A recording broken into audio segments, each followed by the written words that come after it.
Arif, new York সিটির mayor Eric অ্যাডামসের উদ্যোগে উৎসব মুখর পরিবেশে উদযাপিত হয়ে গেল বাংলাদেশ হেরিটেজ ডে। এই বিষয়ে আপনার কাছে কি তথ্য আছে জানাবেন।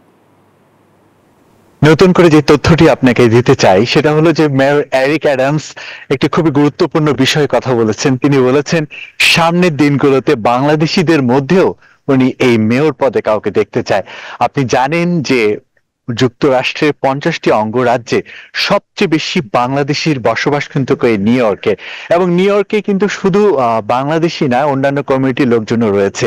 তো এই মেয়র এরিক অ্যাডামসের একটা বিশেষ দিক হলো বিভিন্ন ধরনের ফেস্টিভ্যাল কিংবা ধর্মীয় উৎসব হলে তার পরবর্তী সময়ে সে কিন্তু বাংলাদেশিদেরকে একত্রিত করার একটি পরিকল্পনা করে, অর্থাৎ যে কোনো জাতি যে কোনো ধর্ম বর্ণ নির্বিশেষে উনি এটা পালন করে থাকেন। অর্থাৎ এরই মধ্যে পবিত্র ঈদ উল ফিতর উদযাপন হলো, তো উনি পরিকল্পনা করেছেন যে যেহেতু অনেক বড় পরিসরে বাংলাদেশিরা এখানে বসবাস করে, তাই এই বাঙালি কমিউনিটিদেরকে নিয়ে এক ধরনের উৎসব মুখর কোনো আয়োজন করা যায় কিনা, যার কারণে কিন্তু গতকাল এই একত্রিত হওয়া।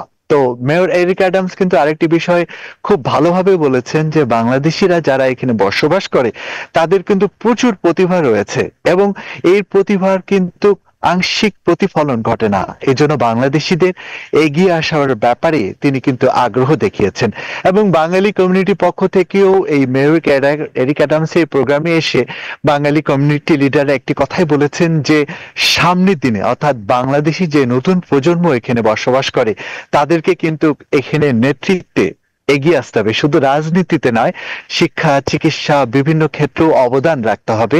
এই জন্য সার্বিকভাবে কমিউনিটিকে একত্রিত হয়ে সামনের দিনগুলোতে কিভাবে এগিয়ে যাওয়া যায় এই বিষয় নিয়েও কিন্তু এই অনুষ্ঠানে কথা হয়। এবং আপনাকে বলে রাখি, বাংলাদেশি যে কালচার রয়েছে এই কালচারের ব্যাপারেও কিন্তু এরিক অ্যাডামস এক ধরনের আগ্রহ দেখিয়েছে। আমাদের ঢোল, আমাদের তবলা, আমাদের বাদ্যযন্ত্র এগুলোও কিন্তু তাকে বিশেষভাবে আকর্ষণ করেছে, এবং যার জন্য ছোট্ট করে একটি সাংস্কৃতিক সন্ধ্যারও আয়োজন করা হয়। তো সব মিলিয়ে যদি বলতে হয় এই উৎসব ছিল সবার, কিন্তু বাংলাদেশিরা এই উৎসবে আলাদাভাবে নিজেদেরকে তুলে ধরেছেন, এবং মেয়র এরিক অ্যাডামসও সেটা উপভোগ করেছেন। এবং প্রতি বছর এভাবে করেই উনি বাংলাদেশিদেরকে নিয়ে একত্রিত হতে চান, বাংলাদেশিদের সব কথা শুনতে চান, এবং সামনের দিনে এগিয়ে যাওয়ার ক্ষেত্রে বাংলাদেশিদের আরো বেশি অংশগ্রহণ দেখতে চান। তো এই ছিল এখন পর্যন্ত। আরিফ, আপনাকে ধন্যবাদ। বান্ডেল থাকলে প্রতি সেনমানিতে টাকা বাঁচবে।